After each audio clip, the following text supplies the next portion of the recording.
Ryan, how are you, man? Tommy Breedlove, the legendary man himself. Welcome. Aspiring legend. Aspiring legend. That's amazing. I have a lot of questions, obviously in general, but a few questions based on Be Legendary. Are you familiar with Thomas Tull?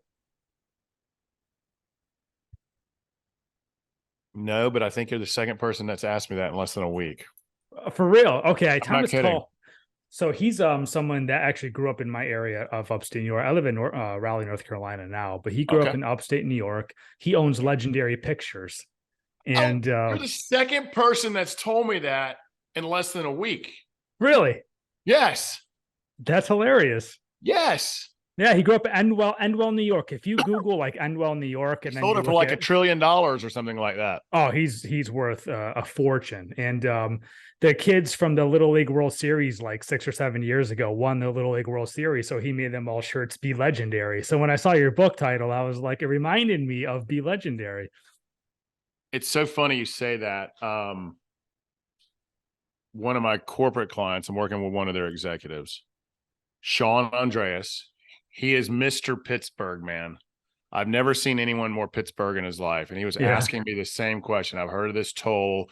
He had Legendary Films, which was like 300, right? Yep. Or something like that. The Dark Knight, all those dark, and so Pittsburgh, they filmed The Dark Knight Rises in Pittsburgh. Then they blow up the field Yep. or something like that. That's what he was I swear to you.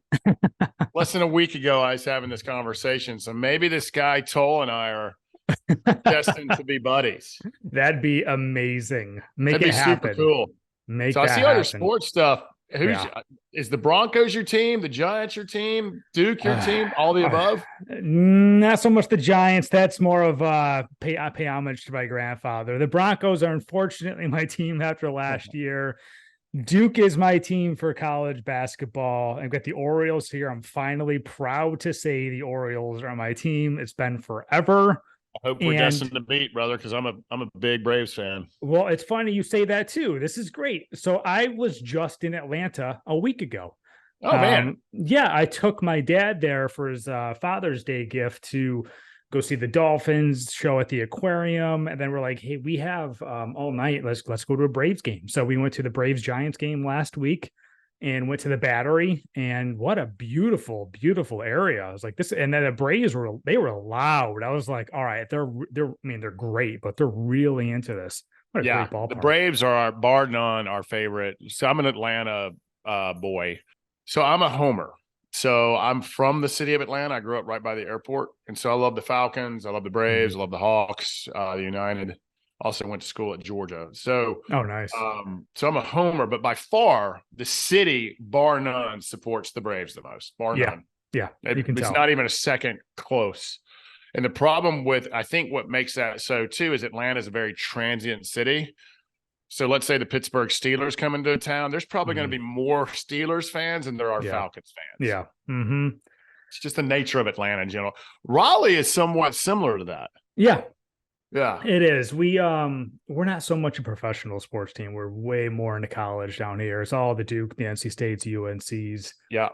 Wake Forest. It is very, very, Basketball heaven. yeah, 100%. Yeah, Basketball heaven. That is so crazy you brought up Tool. yeah, right. That's twice in 1 week. Yeah, that is Yeah. crazy. I was like, why is it? That's why I paused when you asked me. I'm like, how do I know this? And then, yeah, and he's doing other stuff now, right? I, I don't know. He's such like a billionaire. Like, yeah, so he's part owner of the Steelers. All the legendary pictures, yeah, like all the Dark Knight movies, like you said, 300. There's so many of them. He owns so much land because he donated so much money to the Endwell School District, which is upstate New York. And so if you look at their fields and stuff, there's legendary all over it. They're really, really, really good in upstate New York in football too. So he donated so much money to their football program and stuff. And Yeah. yeah, he's I a wonder, big time. I wonder, in his heritage, because I think J.M. Toole, who is not Thomas Toole, but there's a gentleman named J.M. Toole, who I believe, I don't know this, made his money in steel and was one of the biggest donors to the University of Georgia. I wonder if there's any relation from Thomas Toole to JM Toole. Do some research. I'd be Yeah, I curious to wonder know. because the Toole is just an unusual last name, Yeah. and it's the Terry College of Business, the JM Toole School of Accounting. So I'm Hmm. going to actually research that. So Yeah. Let me know. But fascinating. we're here to talk Congrats on your about. Orioles, by the way. Thank you. I'm so excited. Yeah, I got my fingers crossed. We just got to pay for our players like the Braves have. I don't know if they'll do that. That's the problem. But We have a nemesis though. I have a feeling the damn Phillies uh are going to make the wild card. I think they have the second or first best record since the All-Star break, and they they're are a good. nemesis to us. Yeah, They knocked us out last year. yeah, So yeah. hopefully we feel like we owe them one, but you know that those teams know each other so well. They don't like each other. Hopefully I someone just, else will knock them out. yeah, I hope. Yeah. I hope. I hope. So we shall see, brother. We shall see. But Tommy, we can keep rolling in here too, because I know Yeah, man.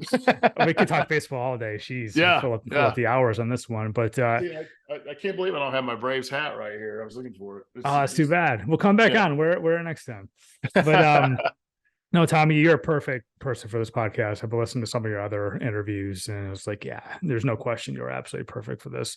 You're an author, you're a coach, a motivational speaker, and you also host retreats. We're going to get into your story. I can't wait to hear that. Totally.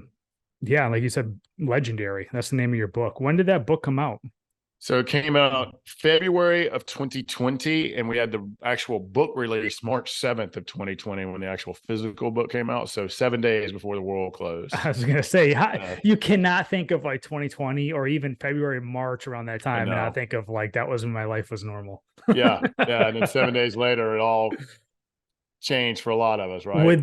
Was that influential? I mean, did that hurt or help your book sales? Like, if you had to do it all over again, would you release it on that date, or did it really not matter? Didn't really matter. Yeah. What it did cause me to do is I've gotten out of the coaching business. Okay. I'm now in the community building business. Okay. And people asked me to begin running my retreats virtually. And I had done just a few retreats prior to that. And it really allowed me to hone in my craft, to start building. You know, we're an ecosystem. So we're retreats, adventure experiences, mastermind, and a community for entrepreneurs and executives. And so it began that journey to where we started. It was no longer the Tommy Breedlove show, but it became the legendary movement. Okay. And per request, I moved away from the coaching model more into community model. And you know, the power is in the masses type of thing. It allowed me to do that. It allowed me to get crystal clear because we lost a significant amount of our potential speaking gigs. I was going to be involved in other people's conferences or keynoting their events or just being a facilitator. And so it really allowed us to focus and get clear on who we are and where we were going. So from a book sales standpoint, didn't bother at all. From a revenue model, I had to go in the closet and cry for a minute and then come back out and say, okay, now you got to put on your big boy pants. Yeah. And then, but it did allow us over the last 3 years to build something beautiful. So really beautiful that we're really proud of, and we're still honing it in and innovating every day. So yeah, that's what it did for me. But you know, I can't allow myself to get, you know, I was in my head there for a little bit, and you know, people want to follow confidence and optimism. So I had to go quietly step into the other room and scream and then come back out. Okay, we got this. Everyone did, right? No one was alone when it came to that. So. Yeah. That's just being fully transparent, my friend. It's like, what do we do now? What in the world? Yeah. Okay. But that's where this podcast was born. So a lot of creative ideas and whatnot was born from that time. So I guess it really depends what perspective you looked at it. You know, if you could be down and out, or you can say, all right, let's adjust. And it's definitely what you've done. I really want to talk more about some of your adventure experiences. That piques my interest. But for the people listening to us, like, who is this guy? So let's go ahead and let's talk about you and your story. And I've heard the whole story. You waking up in a ditch and everything. I want to hear all that. I want to hear it from you. And then I'm going to ask you more questions based around that. So please tell your story. You got it, brother. You got it. Oh, you're ready for me to begin? Yeah, begin. Let's Oh, do it. you got it, man. I'm sorry. I thought we were like, you had a formal start to the podcast and all that Oh, nonsense. we're just I like the small talk so people get to know who you are. You're in Atlanta, you're a Braves fan, but now we're gonna dig into the really, really good stuff. Oh, I love it, man. I love your style. Normally they're like, okay, 5, 4, 3, 2, No. go. And so, yeah, I love that we're not doing any of that stuff. So, No, yeah. let's get to know each other. It's a So conversation. I'll start at the beginning. Yeah, please do. So I'm a high school student, come from good, solid, blue collar part of Atlanta, South Atlanta, near the airport. And I was hoping that I was going to be one of the, I had planned on and was planning on attending and being the first person to graduate college in my family. Had multiple full rides to multiple universities. So I'm really excited about getting out of the neighborhood and going to school and really making something different in my How'd you get full rise? Athletics, just intelligence? music, man, if you can believe that. Music. And I'm a 6'2" big dude. Yeah. You're the first person ever music. And so I would have guessed I like was football. a symphony player. Yeah, I'm a big guy. I played Wow. basketball too. So I mean, I was I'm a big dude, but it was for symphony. It was French horn, man. Wow. I was actually the top rated French horn player for a while in the state. So That's yeah. amazing. Yeah. Wow. So Brevard, University of Miami, University of Georgia. So all that. Amazing. Unfortunately, brother, I grew up around a lot of abuse and violence. And at 18, I became what I hated. I became that abuse and violence, committed a violent crime. And unfortunately, instead of going to university, I was looking at 7 years in prison. Wow. Not good. Luckily, by the grace of God, and because it was my first adult offense, they dropped it down to 2 heavy misdemeanors. But I was sentenced to 2 years. Spent my 19th birthday in a cage. Cool thing happened to me there. Though. African-American gentleman named Tony decided to step across racial boundaries and mentor me, love me, tutor me, called me young blood. Said, young blood, you're not going to become a part of this revolving door system. And with his guidance, and I didn't have very few good male or female mentors in my life. And so him being a positive role model, he was in his 40s, been in and out of the system his whole life. I'm 18. I think he saw something in me. And with his help and guidance, when I got out, I went to work for a nuclear waste container factory during the day. It cost me a back surgery and a hernia surgery. It was brutal work. Brutal work. Community college at night. Did end up at the University of Georgia. And one of the things I'm most proud of is I went from literally a cage to a company called Deloitte in 3 years. At the time, I think now is the largest financial consulting public accounting firm in the world. Holy cow. So that's one of the things I'm proud of. So let's fast forward. So fast forward to 36, because here's the true story. Coming from humble beginnings, I thought that, and I love all these things: money, respect, power, achievement, corner office, shiny cufflinks, fancy watch, all that stuff would make me happy. So when I went to work for Deloitte, I was just out competing everybody, out hustling everybody. I was who turns the lights off last is going to win. Because I always felt like that blue collar boy who got a second chance, right? So at 36, I'd been recruited out of Deloitte. I'd gone through a couple other firms, but here I'm in a big middle market firm in Atlanta. I had a big international practice. I had the corner office, the cufflinks. You would have looked at me, Ryan, and said, hey, this guy's got it all figured out. But on the inside, I was still that rageful little boy who just wanted to be seen, heard, loved, and valued. And it came out through tough guy, important guy, life of the party. I was wearing all these masks. And when the money, success, the corner office, the title didn't light me up, I literally turned to the darkness and began filling that void with the Wolf of Wall Street lifestyle. And at 36 years old, I found myself waking up in a ditch, looking at the blue sky, thinking, my God, how did you get here?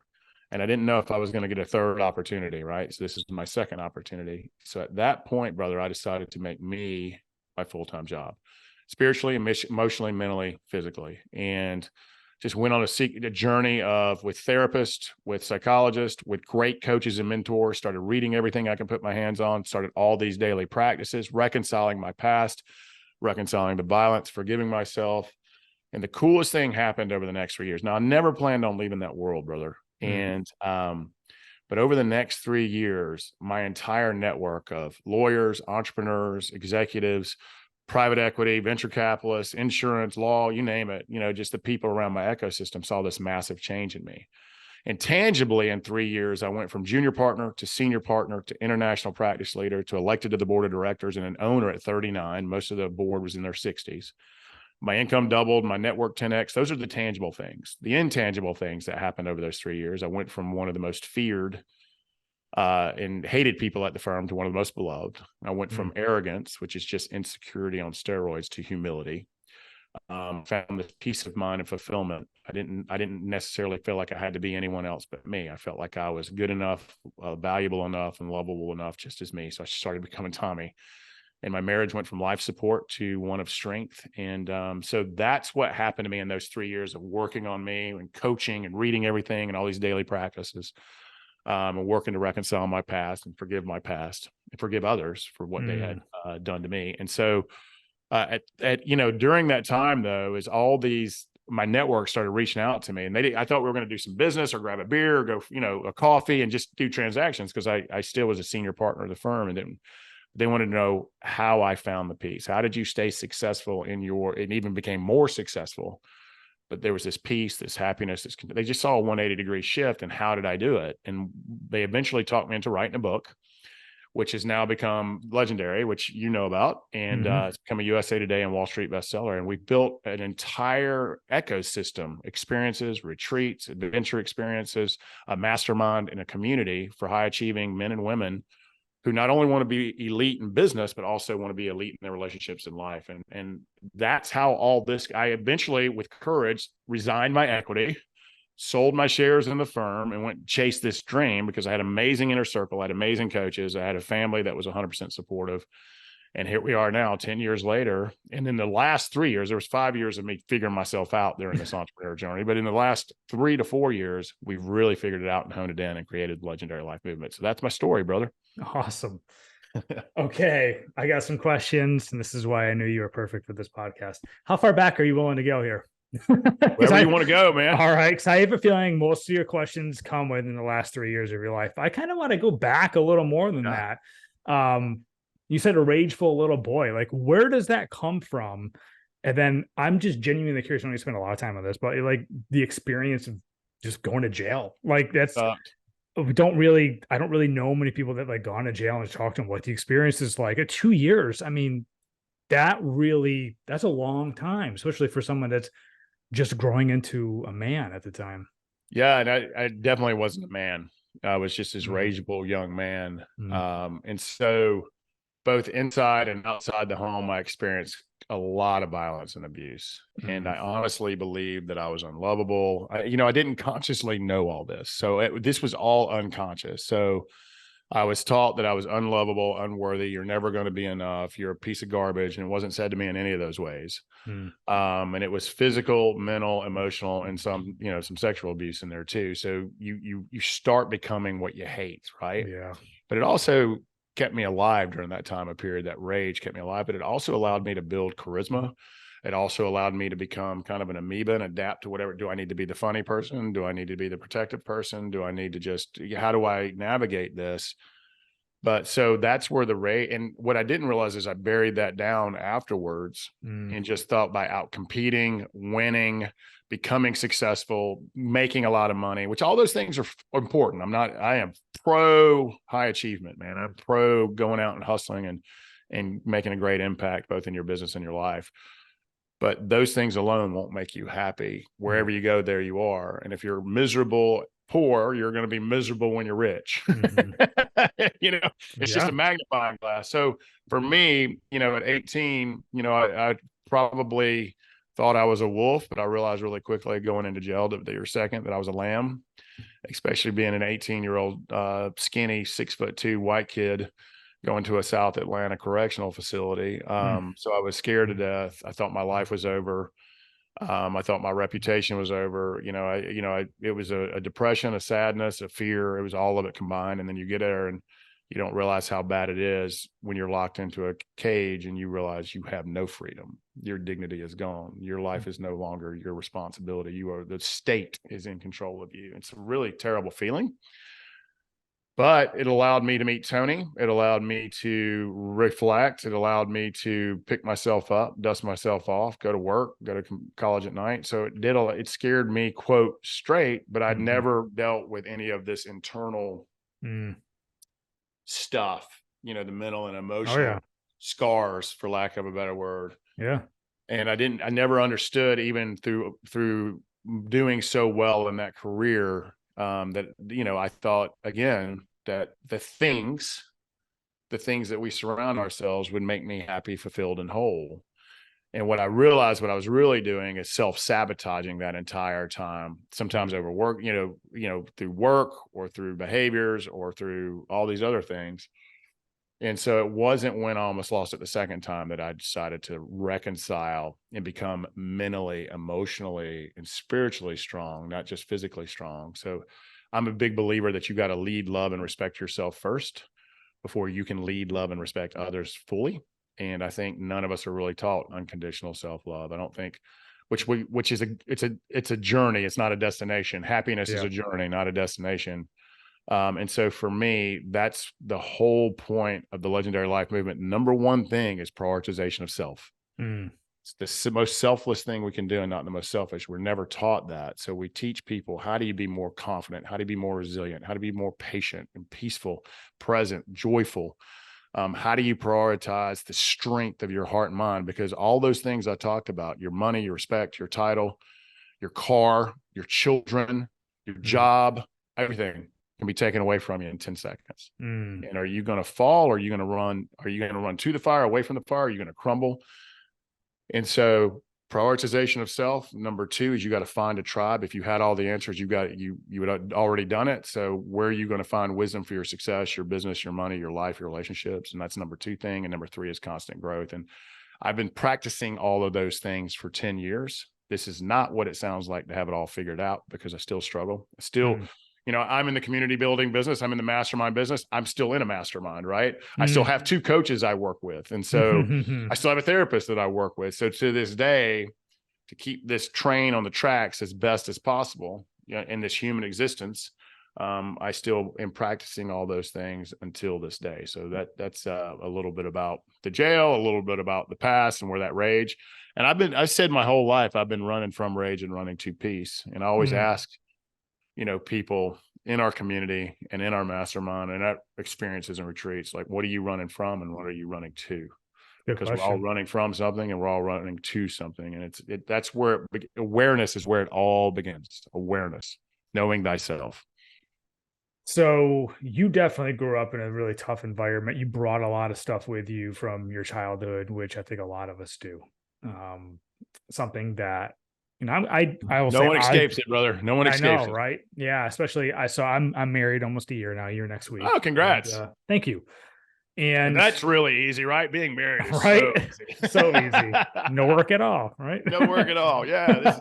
Yeah. You got two individuals with their own idiosyncrasies, their own insecurities, their own fears, their own Right. past, and their own desires, somehow trying to do life together. It's difficult. And that's Yes. when you realize all those things from your past rear its ugly head when you're trying to make that bumpy road smoother. Yeah, So that's something I'm trying to kind of work through and go through. totally. How did you do that? You're helping other people do that. How did you do that? How did you start to bring that stuff up to the surface and perhaps like forgive yourself and get over that self and then start to make improvements? So if you'd have told me to stand on my head and put a candle in my butt and sing Kumbaya, it would heal me, I would have done it, man. So really, the truth is that's a little bit of a joke that some of my friends used to make fun of me. If you need Tommy, he'll be over there doing all these weird things. But what they really were saying is, hey, I love what you're doing, keep doing it. And but before I ended up in that ditch, I was clearly going through marriage counseling because that was not going well. Mm. And the marriage counselor could feel something in me that wasn't right. Like, he goes, you're closed. You can't, I was incapable of feeling. I was incapable of sharing emotion. I didn't even know what emotions were. I was just closed rock. And I remember him saying that there's a place in Tennessee that can do more for you in 7 days than I can do in 10 years. And when I woke up in that ditch, I remembered it. And so I went home and told my wife everything, completely realizing that she's probably gone. I said, Mm. I'm going to go to that place in Tennessee for 7 days. If I come back and you're not here, just leave me a pair of pants and shirt. You can have it all. You've earned it. And we didn't have kids, which made it easier. But I went to this place in 7 days, and they spent 4 days cutting me open and 3 days putting me back emotionally and mentally. What it did though is in a big group setting of 30 and then small groups of 4 and then individually over the week, what I realized is I wasn't alone. That we had literal CEOs that you would know who they were there. We had a rock star that everybody would know while we were there, and then a bunch of common Joes like me. And we're all fighting something.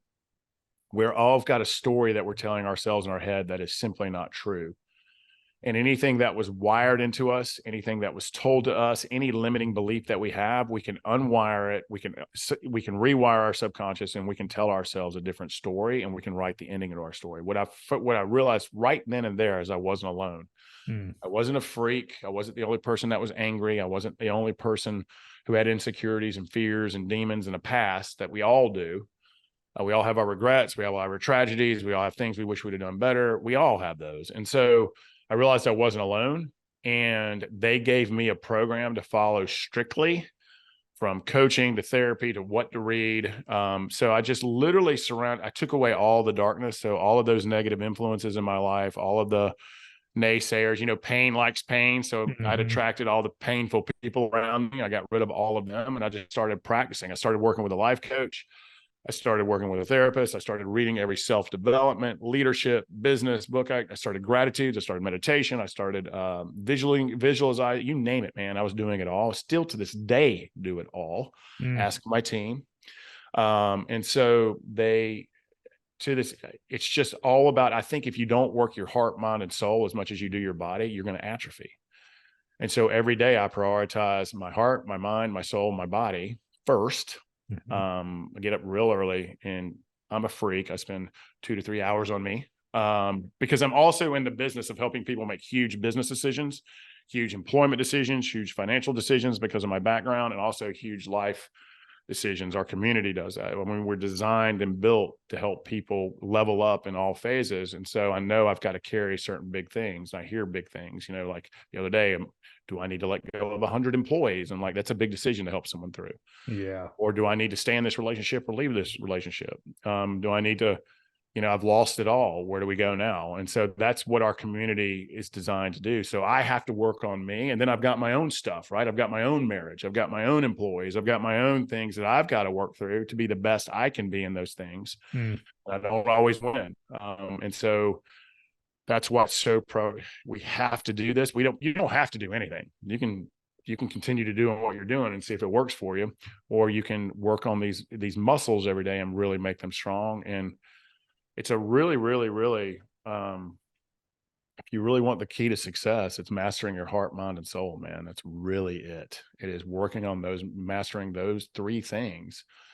And if you can do that, then this life is going to be easier than if you don't, because it's not if life happens, it's when. And so it started with him telling me that, me remembering that, then me taking action on his wisdom, and then following the program for the rest. And it's just fascinating how most of my life right now is so much different than it was just simply 10 years ago.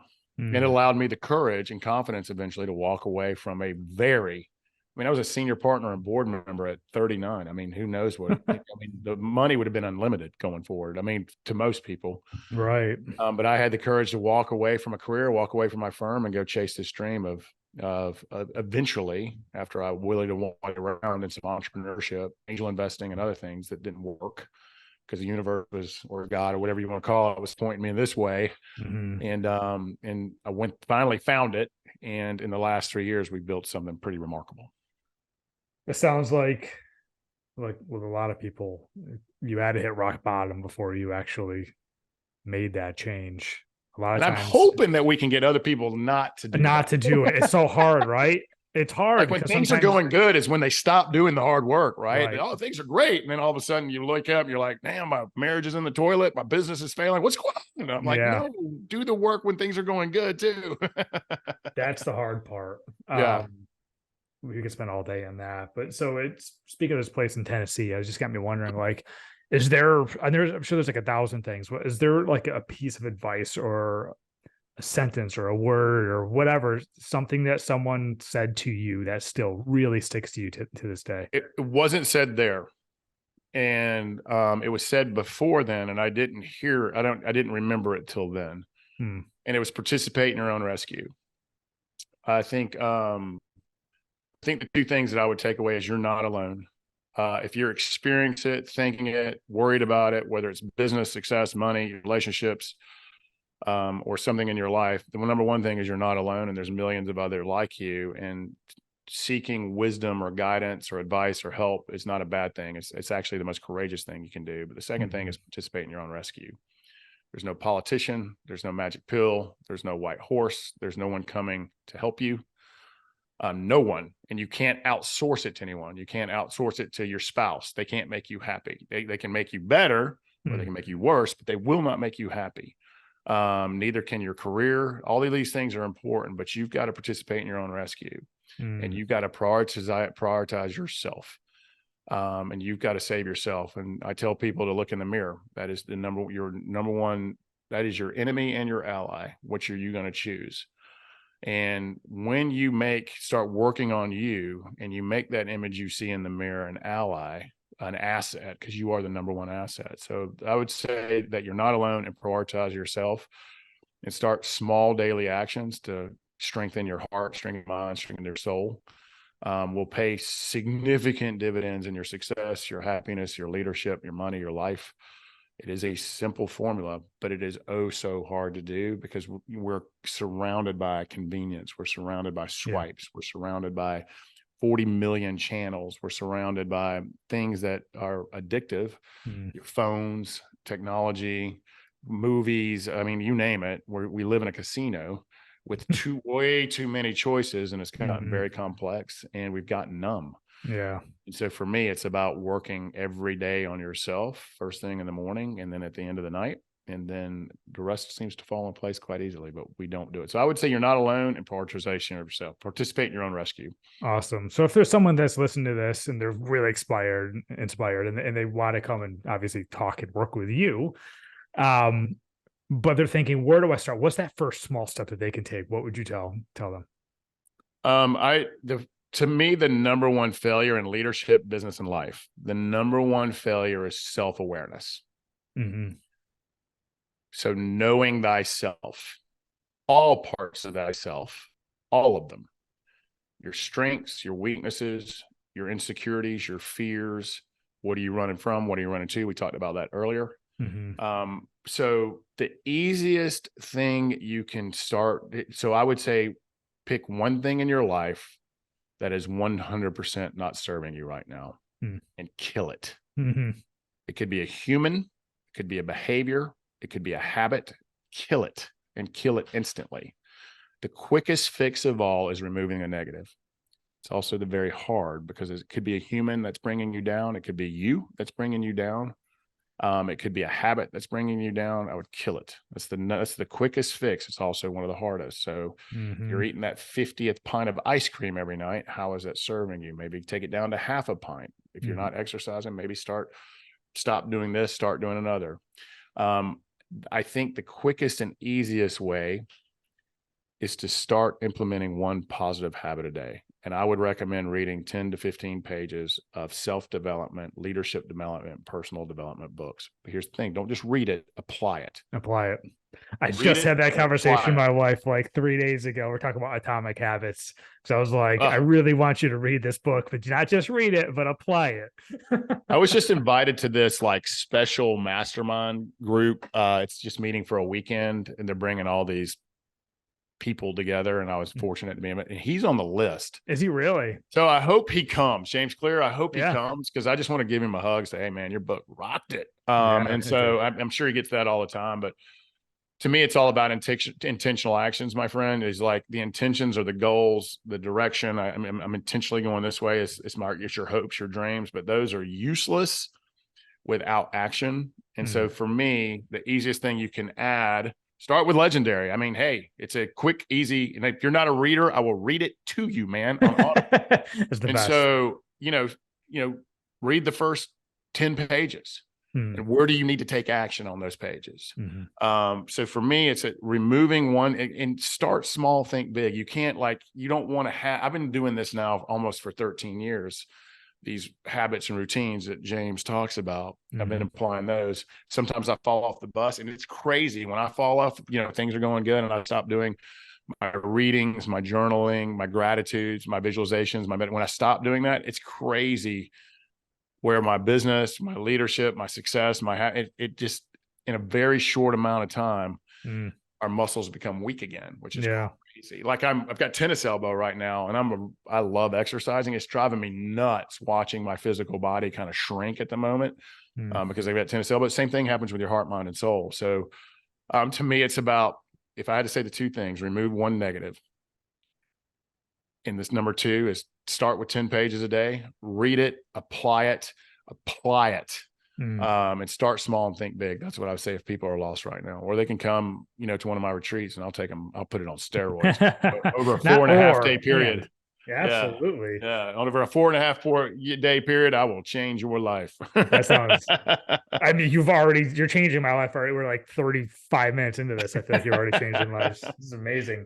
I love it, Um, brother. so a question for you too is, as you mentioned, you're a bigger guy, big into sports, somewhat of a jock. You had a good job, car, all that stuff. Can I imagine that the stigma of men being honest and vulnerable played somewhat of a role in you perhaps evolving? I'll just A say, 100%, 100% is, there were men who were authentic and vulnerable and honest, and they yep. started sharing wisdom and not advice. Gave me the gift of going second, gave me the Mm, gift of asking for help, for sharing my story, for sharing my fears, for sharing my insecurities, because I don't have it all figured out in business. I don't have it all figured out in success or money. I don't have it all figured out in my relationships, and I definitely don't have it all figured out in life.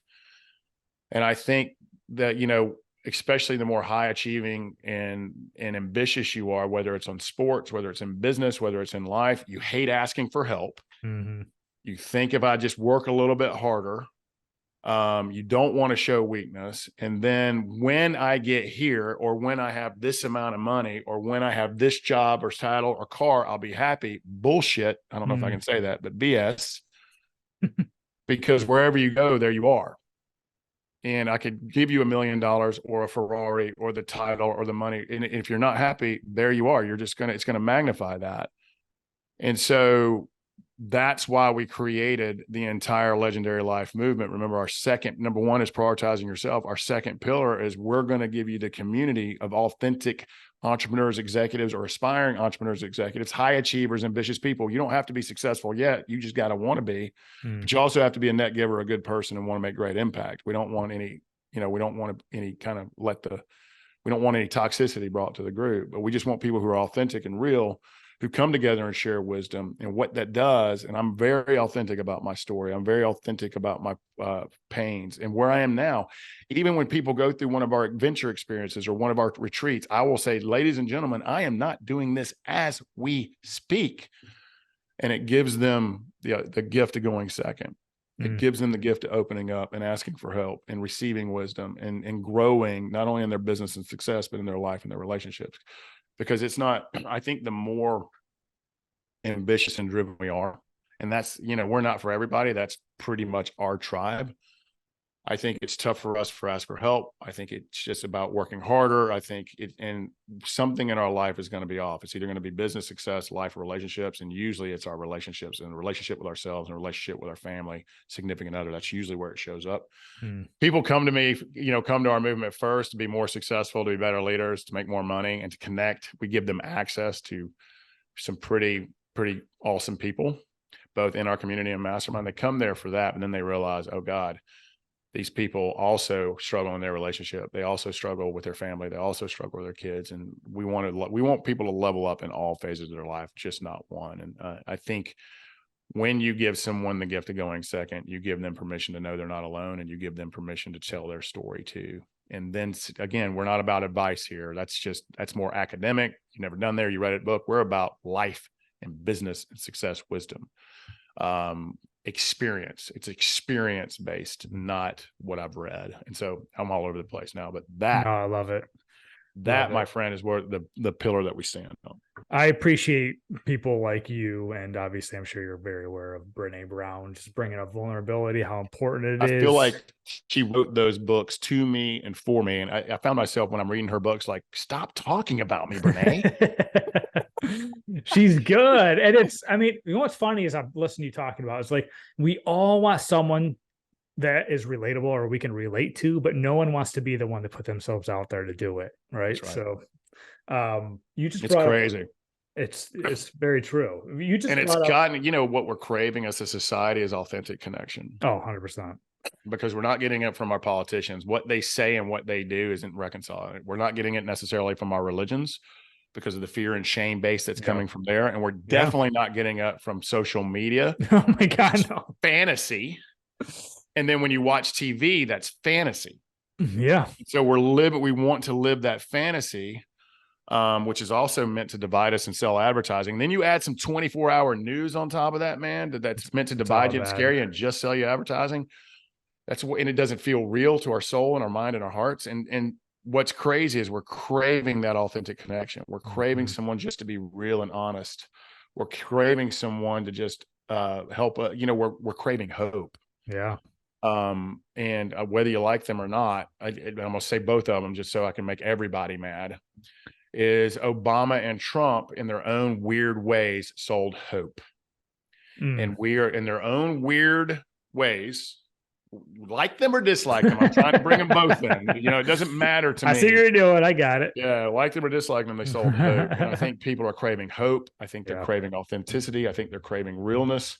And I think they want to know that we're not alone, that they're not alone, because we are tribal creatures and we're all flawsome. We all have our insecurities and pains. We also all have our goodness. We all have our power. We all have things we're really great at the world needs. Yeah. And when we are authentic, like a Brene, and when we're vulnerable, I'm not talking about emotionally vomiting. If you want to see what emotional vomit looks like, look at Twitter and Facebook. That's what it looks like. But we're craving someone to be vulnerable, honest, authentic, and hopefully shed some wisdom and hope in our lives. And that's the whole point of this whole movement, man. It sounds like you also got married before online dating. That also throws a whole nother authenticity Dude, problem. I'm so thankful. I was talking to a colleague just today. I was like, I can't imagine dating. Like if let's say my wife and I didn't work out, or one of us, decides to go, whatever, become a Buddhist monk. It doesn't really matter. I just can't imagine dating. I cannot, in the day of, what is it like? Yeah. But however, some of the strongest marriages I know, not through these garbage apps, some of the strongest marriages I know went through like Match and some other, because, you can, there's ways to navigate it. But that's so my wife and there is hope. My wife and I did met through Match actually, but it was from years of frustration. Oh yeah, I'm sure. It's a lot of frustration. You probably learned how much you didn't like certain things. 100%. And then when you found what you did like, you're like, hey, yeah, and relationships, dude, this, brother, is how much craziness you can handle, because we're all crazy. Right, exactly. It's just, what are you attractive? Can you do life together? Is there a friendship? Is there similar core values? Is there similar ambitions? 100%. And by the way, how crazy is this human?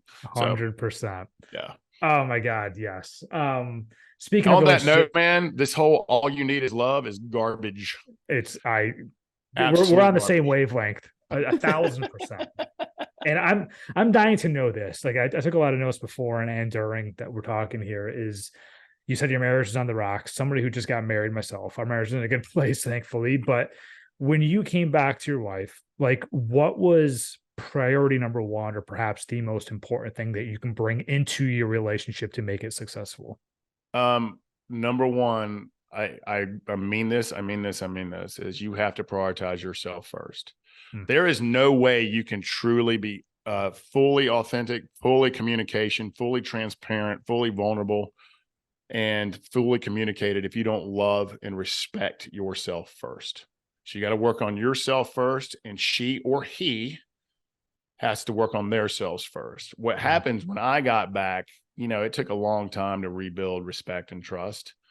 To this day, we're working on that, right? And so she went to the same facility in Tennessee to work on herself. Wow. To figure out where this codependent dance that we were playing in our marriage what in her past, what in my past, and we were both working on each other separately, and then the marriage second.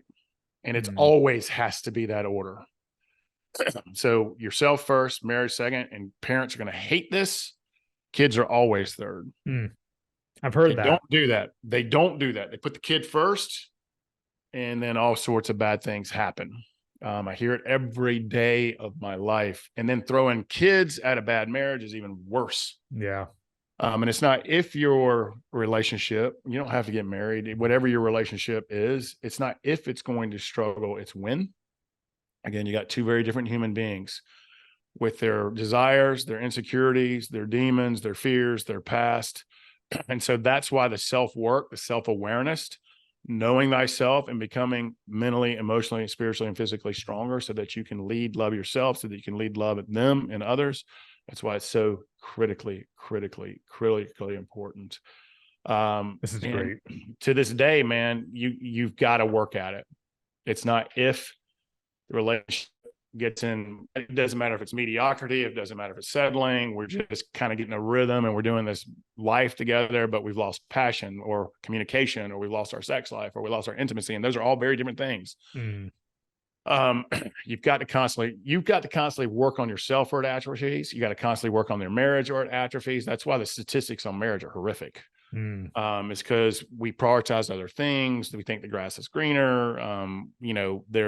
We lose passion and we start outsourcing our emotional or mental or sexual needs. I mean, or we outsource it to work and we lose ourselves in the marriage all to it. So you got to work on yourself and then you got to work on your and that needs to be your priority. We say in our movement, we say your three biggest assets are number one, you got to prioritize your asset first. Number two is your time.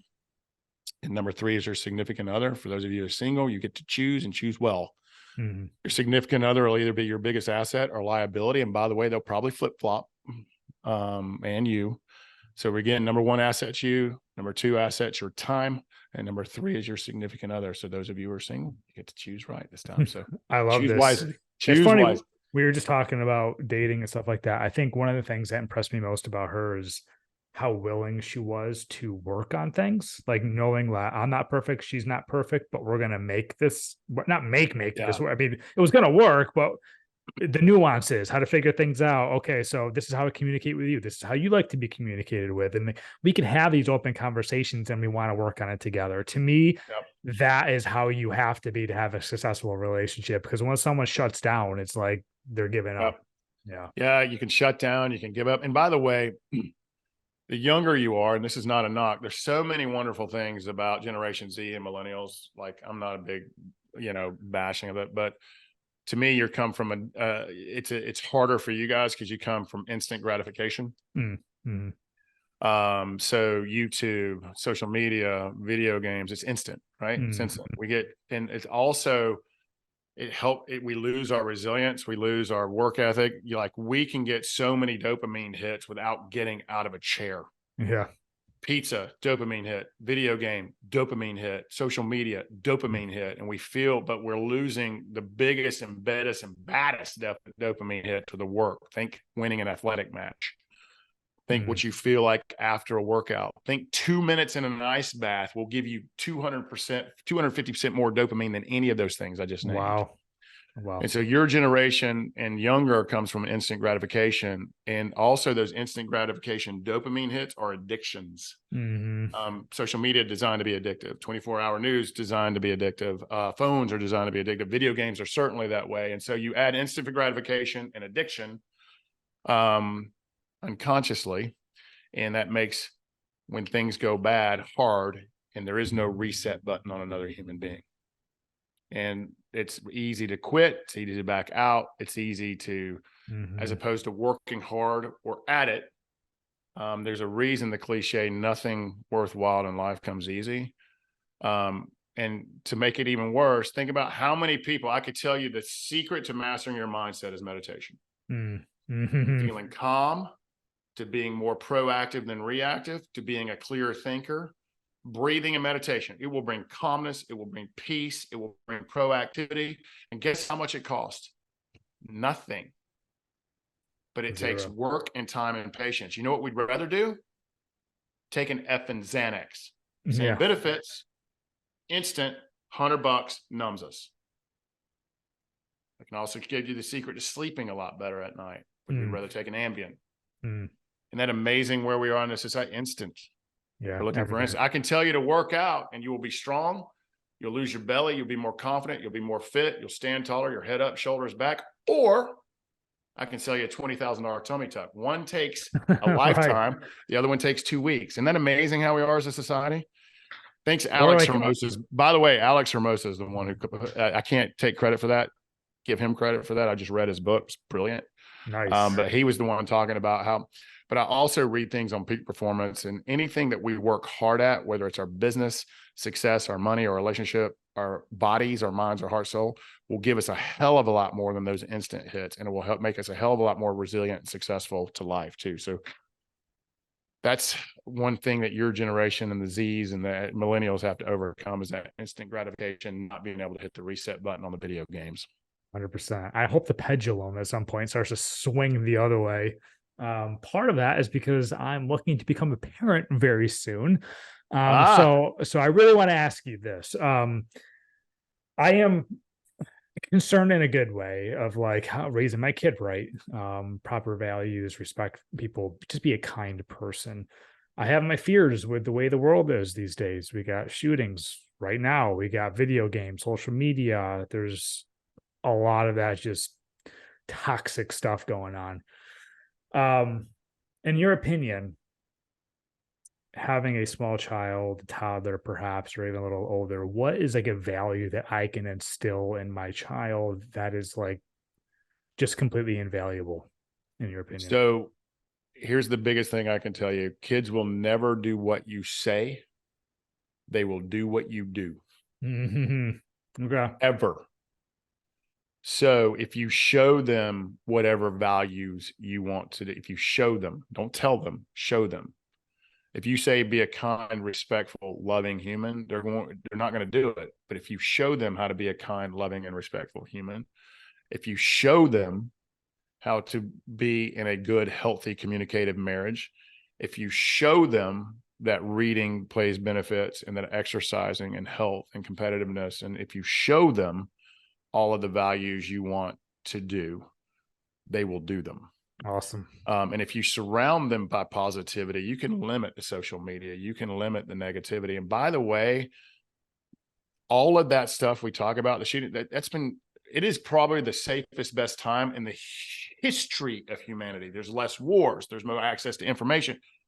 It's just the 24-hour news and social media highlight all the negativity. But if you really look out there, there's goodness, love, and learnings everywhere. Yeah.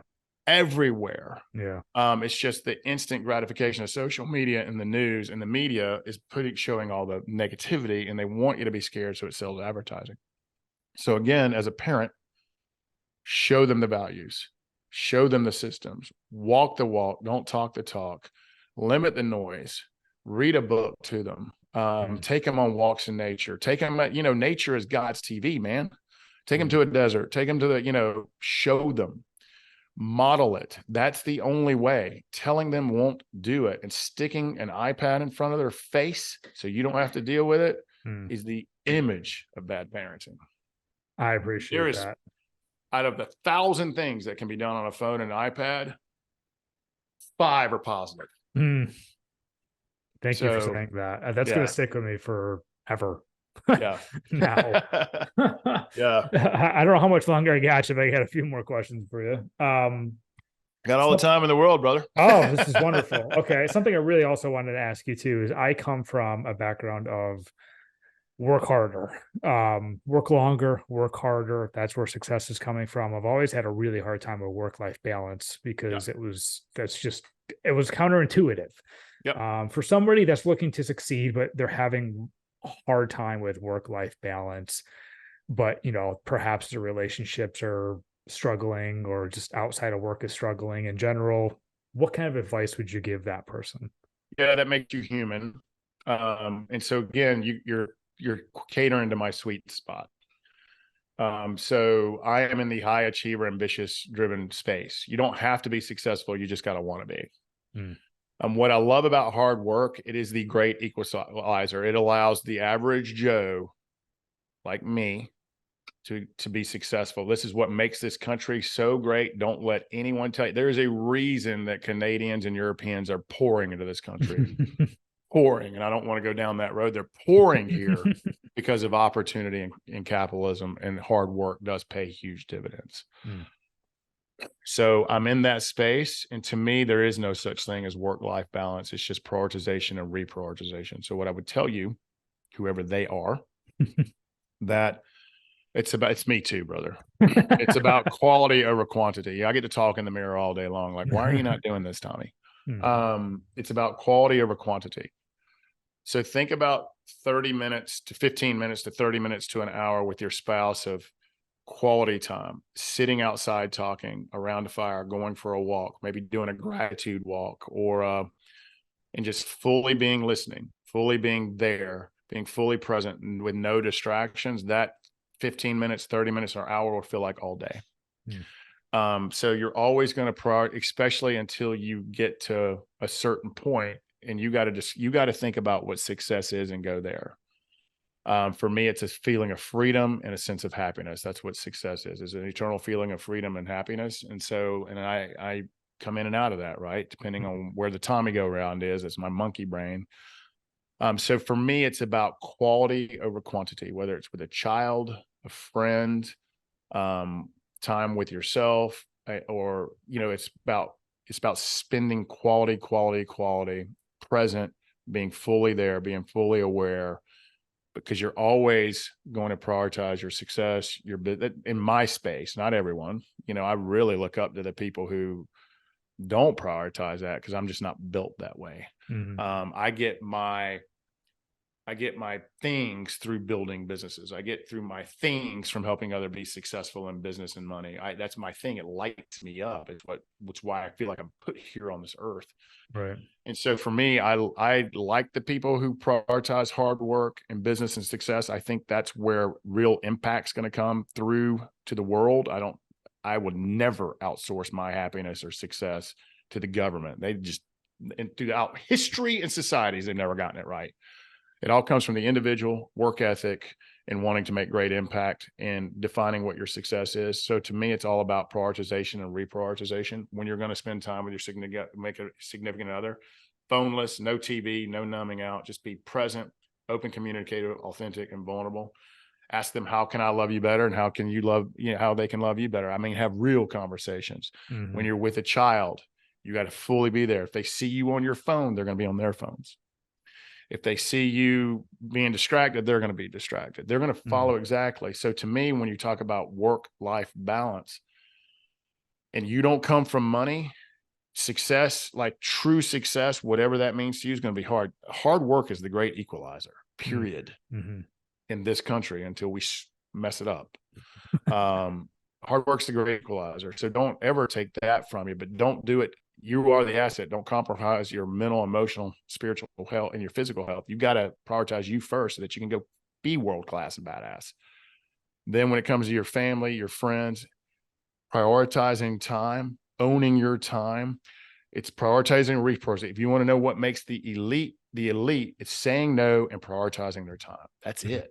They'll have the same 24 hours, 7 days a week, saying no, but knowing, what moves to make the main thing, what is going to move the ball forward in your business, what's going to move the ball forward in your life, what's going to move the ball forward in relationship, and prioritizing that. My wife and I'll be fully transparent. My wife and I, because we're business builders, she's a huge executive in a massive company. I think she's their president and CFO, and she's retiring from there in 3 years to go focus totally on our businesses. We own a hotel here in the North Georgia. It's the Mountaintop Lodge. Nice. It's a boutique hotel in the North Georgia mountains. And then there's the Legendary Life Movement, my business. We have lost ourselves in those businesses. So guess what we did? We took action. We prioritized. So now we're working with professionals to help us reprioritize, refocus. We're great friends and great business partners, but now the marriage is suffering. And so how do we bring that back without losing this? So what did we do? We went out and seeking advice on that. So it's constantly prioritization and reprioritization and making the time and the commitment and taking action wherever it is in your life. So that to me is the balance. It's having awareness too. Like you Yeah. just said, Yeah. you have awareness, and that's when Yeah. you're able to fix it. Yeah. And I Absolutely. have an entire, like, the entire movement is behind us, that, no matter what happens, in the marriage, we're going to have people supporting us because they know at least we're taking action. At least Yeah. we're being authentic about it. At least we're being vulnerable about it. And we're taking steps toward whatever that looks like together. And so I'm pretty excited about it. And so even to this day, this is not what it looked like to have it all figured out. But what I am world class at is prioritization, time, prioritization, and taking action. That's what I'm really good at. But to me, don't take the hard work ethic out, because that's the great equalizer, man. That's the great, in this country, it's the great equalizer. I get that from my dad, who listens to every podcast. So thanks, Dad. Hey, Dad. So another thing that I also had heard Is you that say, Rudy, by the way, on your shelf back there? Does that say Rudy it behind? says Rudy, and he signed it. I actually met the real Rudy, so he signed it. I was on an airplane and sitting next to him on a Really? flight. Yeah, from Atlanta to Fort Walton, which is like a 4-minute flight.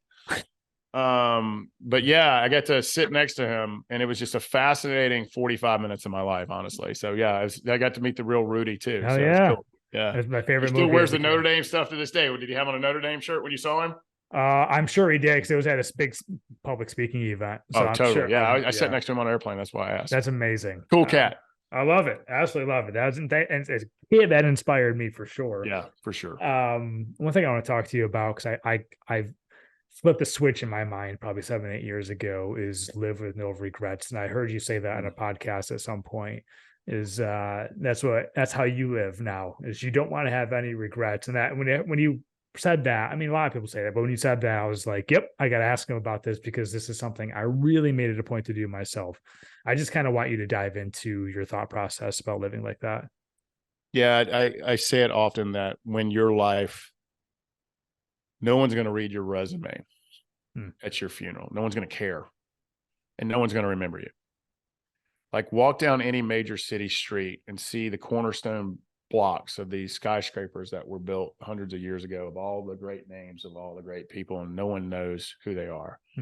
There's very few people. Think of the billions and billions and billions and billions of people that have come through this planet, maybe even more than that. And how many of them do we truly remember? So being humble, knowing that, and being humble, knowing you're going to be worm food, that you are going to die. And we don't know when or where, how, but to have no regrets and a heart full of gratitude is the way I want to go out. And so for me, you're only given this one precious life. And so make the best of it. And we don't because we're scared. We don't ask that girl out that we think is cute. We don't leave a career that we hate because we care what people everything. We don't ask for forgiveness to the person we hurt. We don't. It's because we're scared. And for me, or we don't leave a bad relationship or marriage because what will other people think? And so for me, it's about doing your best, knowing you're flawsome. You are a flawed, awesome human being, period. Because if we were immortal and perfect, this life would be stupidly boring. Because we'd have nothing to look forward to. And, to me, we have 3 gifts: the gift of life, the gift of choice, and the gift of death. The gift of life, if you don't think that's a life, email me today, because we got other things to talk about. The only power you have is your choices. You influence and can control nothing else but your choices. And number 3 is knowing we're not going to be here forever. And so, man and woman up, get the courage to chase your dreams, your passions, your purpose. Get the courage to make an impact in this world. And to me, living a legendary life, I wrote a book called Legendary, is leaving this planet and our fellow humans better than we found it. And by the way, all the true legends were perfectly flawsome. Think about the MLKs of the world. Think about, all of these people that made great social impact. They still were humans. They still had their idiosyncrasies. They still had their desires. They still had their things that they wish they would have done better. If you look throughout history, Gandhi, Nelson Mandela, the great presidents, people idolize JFK. The man really liked women. But he did a lot of, it's the thing. Yeah. But he did a lot of wonderful things as well. So, knowing that we're flawless, doing the best we can, and making decisions from your heart, making decisions, following your heart, making decisions that hopefully doing your best. Sometimes tough decisions hurt people. And knowing that, that's what make great leaders is being able to make the tough decisions away from the masses. That's best for the whole and not for the individual. That's tough. But to me, knowing you're awesome, to me, knowing this life is short, to me, chasing your dreams and desires, because what I don't want them to look back as, man, I wish I would have asked that person out. I really wish I would have said, I'm sorry to that person I hurt. And it's okay to screw up. But you got to learn from it. To me, and you're talking about someone who's hurt a lot of people in his life, intentionally, unintentionally. I've also been hurt by a lot of people in my life. Is doing my best to not hurt people going forward, to ask for forgiveness. But I think every failure I've had, every tragedy I've had, and every triumph I've had have been absolute learning moments. I wish, it's not that I don't, it's no longer regret. It was a learning. That's who I was then and not who I am now. Right. Yep. And I've seen a lot of people take a lot of, bad press because they did something that the world looks as taboo, but we don't know both sides of the story. We don't know their life. We don't know their history. We don't know where they're come from. And we certainly don't know why they did the things they did. So for me, it's also about not judging, knowing we all live in glass houses, and be careful who you throw stones at. And so it's all of that combined, brother. But at the end of the day, it's a heart full of gratitude, being thankful for all that you do have, being thankful for even the bad and the good. And that to me is unconditional love for yourself, is loving all parts of you, the flawed parts, the insecurities, the demons, but also all the goodness. And so once you reconcile that, you pretty much can move forward. And don't make excuses when you screw up. Just own it. When you breach a core value, which you will, own it, learn from it, grow from it. And the key is to not continually repeat it, because that's where we start living in regrets. That's so important. And I know that's something I try to work on, and I value myself. And we're just talking about like teaching kids and stuff like that. I think one thing I really want to pass down to my child is like actually like what failure is. It isn't really a time, if there's a moment where you can hang your head and cry about it, and I get that, but it's a learning experience, and something really positive is going to come from this. It's going to point you in another direction, whether it's like athletics or school or trying to ask this girl out or whatever. Like you said, like failure, I think, was such a negative word growing up that it was like, I don't want to fail. I don't want to fail. So I never tried anything that I thought I might fail at. But when you that's it. Right. When you get older, it's just like, you start to care less, and you realize these failures are like, oh, okay, I made a mistake, or whatever you want to say, that now I know how to do it next time, or now I'll be better next time. Oh man, I would love. We need to make the pain of not taking the action worse than, because what if in that situation, what if she would have just said yes? Right. Now you live the whole life of, you don't even know. Yeah. And now we get to watch her with someone else. Right. It's right? The worst thing she could say is no, but at least you knew. And at least you had the intestinal fortitude to ask her or him out. You know what I'm saying? Yep. Or you had the intestinal fortitude and not, staying in a relationship that was toxic, setting a boundary, saying no, treating people like we want to be treated, like teaching them how to treat us. But people get complacent. I think we need to treat laziness, entitlement, and victimhood like the terminal diseases that they are. Yeah, I agree. They are mediocre. I agree. Laziness, entitlement, and victimhood. And I don't care where you were born, what's happened to you, what color your skin are, what's been done to you, or what you've done. That does not define you. It's your actions, choices, and intentions. And failures don't define you. Don't let one or two sentences define the entire novel, right? And so as long as we consistently own it, we know what's in our hearts, and we continually take action to make ourselves and others better, we're going to be fine. We're going to be fine. But letting the fear of a no or a failure, or the pain and the consequences of not taking action, we need to make that so much harder than being complacent where we are now. It reminds me of a quote, and I'm gonna mess this up. It's not gonna be perfect, but David Goggins is a big inspiration to me. I listen to his stuff a lot, and how he was saying like he fears that one day he's gonna get to the pearly gates and meet God, and he doesn't want God to bring out a list of things that he didn't do. He would rather talk to him about the things that he did do. He's always afraid that he's going to read that tablet and say, you should have done this. You didn't do this. You didn't do this. And he's going to look back at life and regret everything he didn't do. So Yeah, that's I definitely completely something. agree with him there. And I've heard it said a different way, and I hope I don't butcher this. I've heard it said, the definition of hell is when you die, the person you are meets the person that you could have become. Yeah. Yeah. Yeah. And if you Yowza. there's a powerful book, and I can't remember. I have all these books around me. You probably can't tell, but there's a bookshelf there. There's a bookshelf over there. And it's a really powerful book. It's like this one person interviewed the more seasoned people in life, the elderly, Mm. about their 5 regrets, and they were very he interviewed thousands, Mm. and it's a really powerful book on how to not regret life. Like they Wow. all regret not spending more time with their friends, not traveling, not prioritizing their merit. It had nothing to do with the money in their bank account, and it was really a really fascinating read. And I can't remember, but you can look it up pretty easily. Yeah, I want to look that up. I'll see if I can Yeah, find it. I'm genuinely curious about this. And yeah. so I want to get into more of in a moment, more of your retreats and what you do with your retreats. And like I said, the adventure experience and stuff. But one question I had, I've held on to this for a while. I'm genuinely curious is when you made that decision to change who you were and you had to show up to work the next day and you were like, okay, I'm going to be a different person.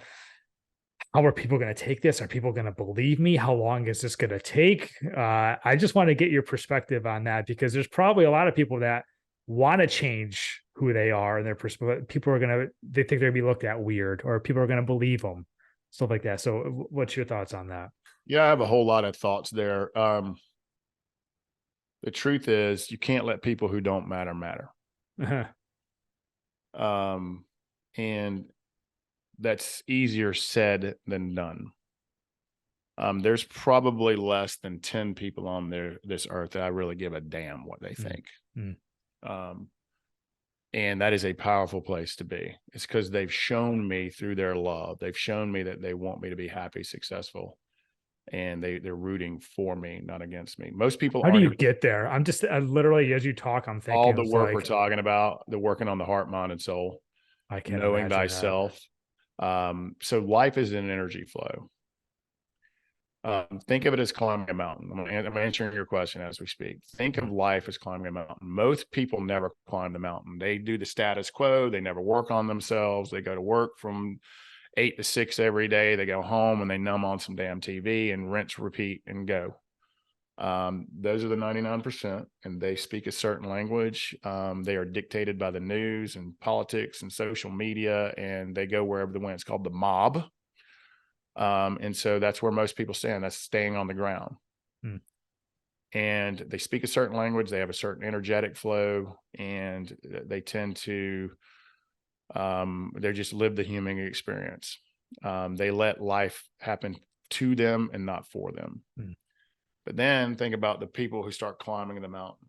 Their view changes. They start working on themselves. They start working on their heart through gratitudes, through journaling, through visualizations. They start working on their mind through meditations, through reading. They start surrounding themselves with positive people and firing all the negative people out of their life. They really start doing the work to be physically, mentally, emotionally, spiritually strong. Their language changes and their energy changes. If you don't think your thoughts are energy, your words are energy, how you feel is energy, and you are an energetic being, look at a corpse, and that's what something without energy looks like. mm. You're all energetic beings. Think about the people who walk into the room and they lift the whole place up without saying a word. You know who they are. And think about the people who walk into a room and they suck the energy out of you. That's the Mhm. status quo. But when you start changing your energy, you start repelling the negative. And by the way, you get more haters and you get more lonely. That's what makes this work hard, Mm. because it's easy to criticize something you don't understand or you don't know. But once you start really working on your heart, mind, and soul, you start letting people who don't matter matter. You stop caring about what the mob thinks. You start turning off the news and start listening to podcasts. You start reading books and not mindlessly numbing out on Breaking Bad and all the other Peaky Blinders. And then I'm not telling you not to enjoy yourself and to watch a show every now and then. But it's got to be more about inputting the good and the bad. And over time, your head up, shoulders back, you start rewriting your heart mind, your subconscious. So the truth is your subconscious mind runs the ship, not what your thoughts are, not your conscious mind. That's why, like, I don't want to eat that second pint of ice cream. Why did I eat the second? Because you're subconscious. So what you're doing is rewiring your subconscious, which is your mind and heart, and telling it a different story, telling it you're implementing a new operating system. And as you do that, people with certain energies, with certain negativity, who are gossiping, who are judgmental, who are mad, who are angry, who are fearful, you don't want that even around you. You start attracting people like you into your life and repelling those out. It's not that you still can't speak the language on the ground. You just don't want to. There's a new language that's better. There's a new energy flow that's better. You start feeling more confident, more courageous. You start living in the abundance, gratitude, love side of life and not the fear side of life. And remember, the fear is taught to us and instilled in it. It's all around us. And so you can't have poison going into your heart, mind, soul, eyes, and ears, all those things we talked about, and not be poisonous yourself. And so over time, what happens is, no matter what, knowing you're going to make mistakes, but knowing that if you do this work every single day, just small actions, it pays dividends in confidence and courage. It pays dividends in persistence. It pays dividends in resilience. And you just start surrounding yourself with those people. And you find those people, and remember, it's about prioritization. There's people that I cannot see for 6 months to a year, and that we pick up within an hour. It feels like we've talked all year. That's the stuff. So over time, it takes time, energy, and work. That's why I'm talking about, you can get the instant dopamine hits. And we are tribal creatures. So there's that fight or flight too. You know, if we were kicked out of the tribe less than 100 years ago, we'd probably die. And so now, though, you can go find your tribe. And so it's about the time of building the courage and confidence. And over time, you won't let the people who don't matter, and you will repel the negativity out of your life and really attract some of the goodness and kindness into your life. There's some net giving parts of it too. You start, when people tell you horrible things, like if you ask people my superpowers, I don't really judge. No matter what the situation, there is very rare that you can tell me something, business, success, life, or relationship, that I haven't heard or have done. So I don't get overwhelmed and awed. My job is just to draw the line in the sand, figure out who they are, where they're going, who's coming with them, and help them get there in business and success or life or relationships. And so I've developed a superpower of non-judgment. I've developed a superpower of authenticity. I've involved a force field that I don't let all that stuff really get in anymore. And so it's all the work we've talked about. It's the reading, surrounding yourself with positive people, removing the negative, gratitude, visualizations, meditation, prayer, exercise, reading everything you can get your hands on, and surrounding yourself with positivity and goodness, and limiting the negative. And man, you'll be shocked at how your energy flow changes over time. Shocked. But out of I don't know how many people listen to this podcast. I hope millions. That's what makes the top 10% the 10%. Hell yeah. So only 10 of 100 are going to do it. And to take it even worse, only 1 out of 100 is going to make it and put it on steroids. That is why the 1% are the 1%. Oh man, I know why you're a coach and a mentor. This is one of the best conversations I think I've ever had. Quick question is, where are you at with negative talk? Do you allow yourself? Yeah. Do you allow yourself to talk to yourself negative, or do you kind of? I catch it fast. Yeah. I catch it really fast, and I can feel it. I become so self-aware. And again, that's what we help our ambitious high achievers. The number one thing we give them when they come to retreat is clarity, who they are, where they're going, who's coming with them, business and life, depending on where they are, success, money, relationships. Number two is we help them put their self-awareness on steroids. So we take them from ignorance to awareness, and then awareness to transformation. So the awareness can be and I'm talking about the negative self-talk. The awareness is the negative self-talk. The awareness is the limiting beliefs. The awareness is the fear-based thinking. The awareness is I'm not enough. The awareness is why am I not successful? The awareness is why am I judging all those people? The awareness is why am I angry? And why do I feel like I'm the only person in the room? And with that, no matter what it is, we help them become aware. Now, here's the problem with awareness is once you know, you can't unknow, and it can either be an anchor of shame that holds you down if you compete, or you can choose to transformation. Mm. And so the retreat's about ignorant to awareness to transformation. We give them a toolbox on steroids of how to do business, success, life, and relationships. A toolbox. We teach them how to be aware and how to transform. And then the mastery, we're talking about being a master in our crafts, is the thousands and thousands and thousands of hours of your heart reps, your mind reps, your soul reps, and your body reps, and your work reps. That's how you become a master in self-confidence and courage. That's how you stop letting people who don't matter. That's why you stop. And the negative talk over time limits itself. Still have it. You can never escape it. This is a journey, not a destination. But once you want to be more on the positive self-talk than you are the negative self-talk, but over time you become really aware. You get other people to help you with it. You have a mastermind or community that you can talk about it with it, and you bear back down on the tools. So my negative self-talk is pretty low. Awesome. But I have a team member sitting right over there. But when they will call me out. Like, we have these core values that we live by as a team and as humans. And if I'm not on them or not honoring them, they will kick me in the face. That's how, and my family and friends will do that too, because that's the type of people I've surrounded them to. You know, the definition of a great friend is one who will tell you're an asshole when you're actually an asshole. Yep. And so for me, I have surrounded myself with people like that.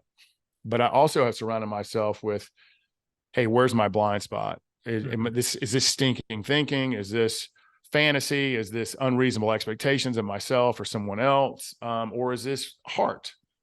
And so to answer your question, it's not gone. It'll never be gone, man. The fear will never be gone. It's just what you do with it. Do you fear the feel and do it anyway, or are you just going to let it define you?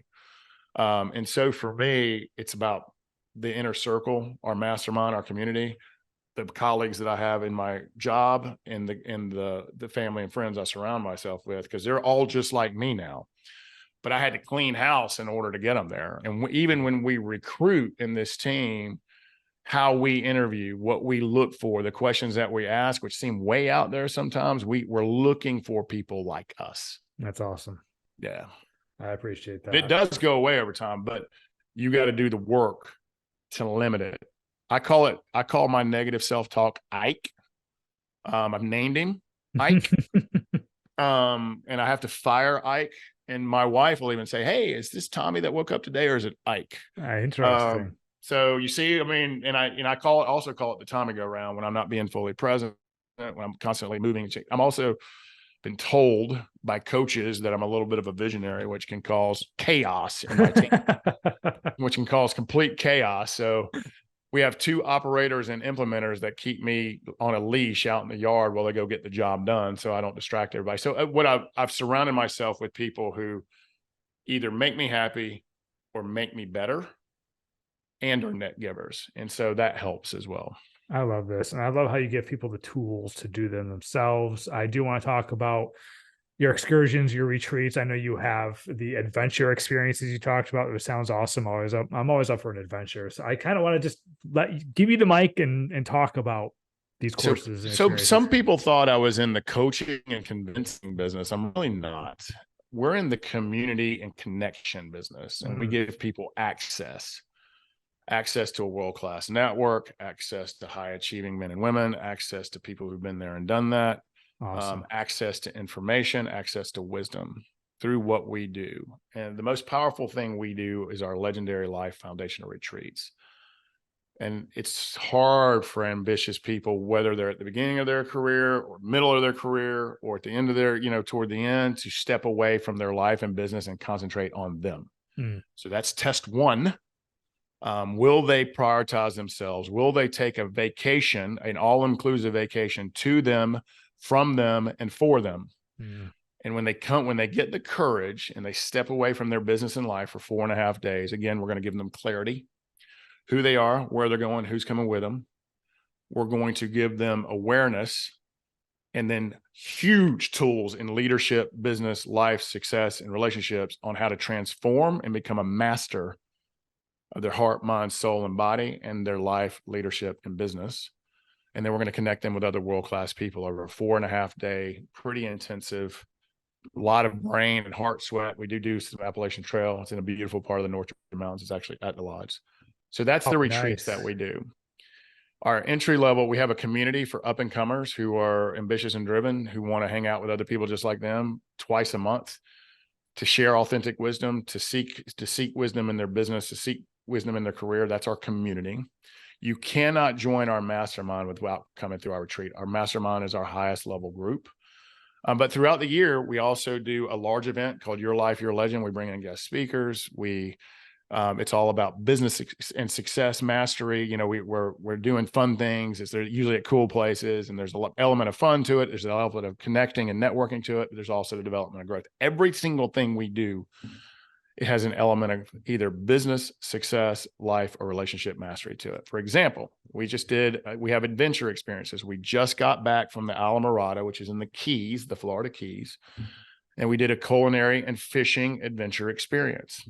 Oh, but for 4.5 hours of one of the days, we did a leadership lean-in where we were growing leadership. We were growing as men and women. We were growing. And so no matter what we do, whether it's the community, the mastermind, the experiences, the big event, Your Life, Your Legend, or our retreats are the biggest and baddest things that we do.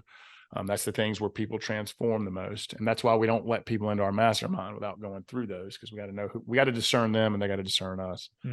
But the whole thing, whether it's our adventure experiences, our big events, our retreats, or our monthly, community meets twice a month, the mastermind can meet up to 4 times a month, but it's really 2 mastermind meetings.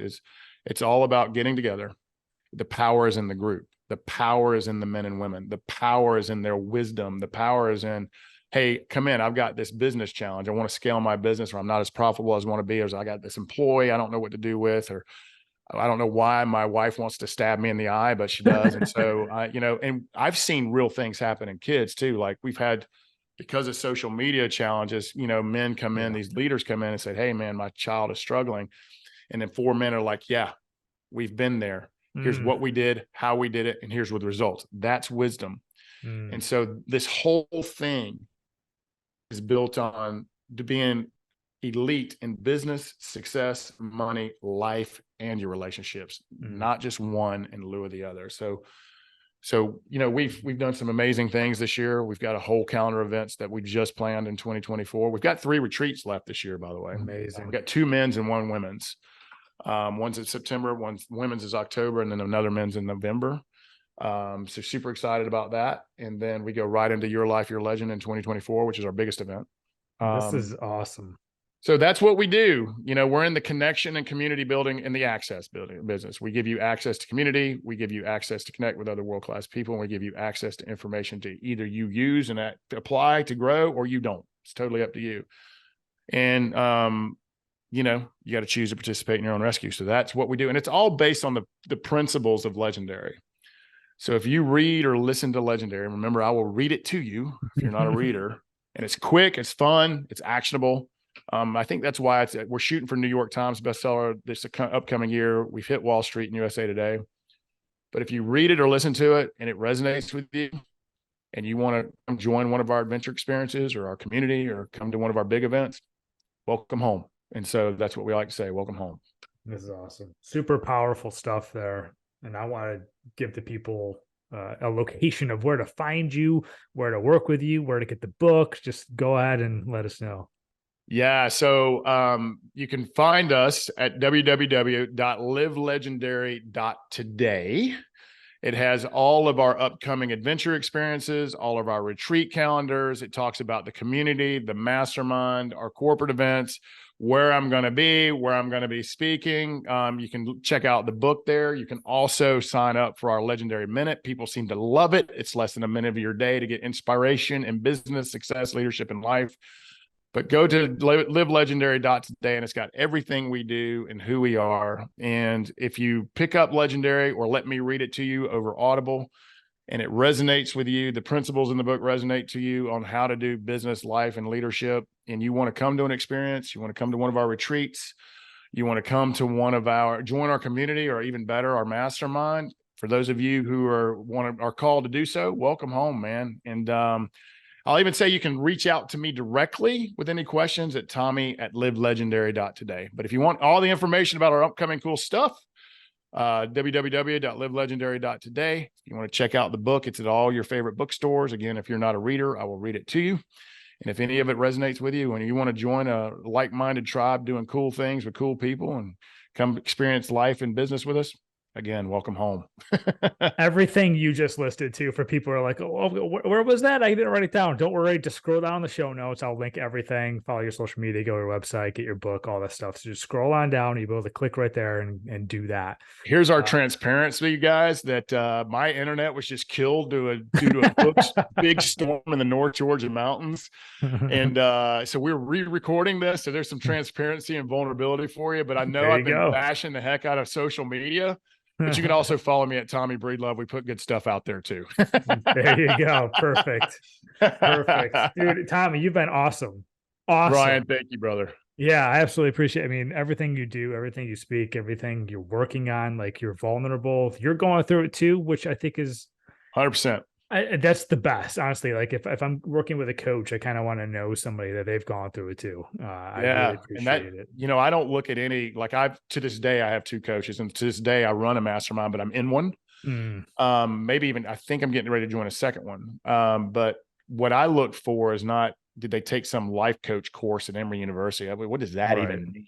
Right. I look for experience. I look for war scars. I look for their business experience and their life experience, and I look for authenticity. And have they lived there, been there, and done it? And we certainly have. And I don't have it all figured out. I'm still working with a therapist. We talked about it early on the show. So, I mean, nobody in the world has it all figured out. Nobody's perfect, and we're all flawsome, man. So totally, Ryan, a request for you, brother. If you will email me your mailing address, I'm going to send you a nice, very personalized hard copy of the book, brother. Oh, hell yeah. That's my gift to you, brother. Very awesome. Like, I actually personalize it. I don't just sign my name. I really give a nice message too. Thank you so much. And so I'd love to get that in your hands soon. And I would love that displayed perfectly right behind me. I'll move Rudy over just a little bit. You put it next to Rudy because we've met. There you go. Perfect. I appreciate that. I will definitely read this. Thank you so much. Thank you. Let me hop back on, man. I appreciate you.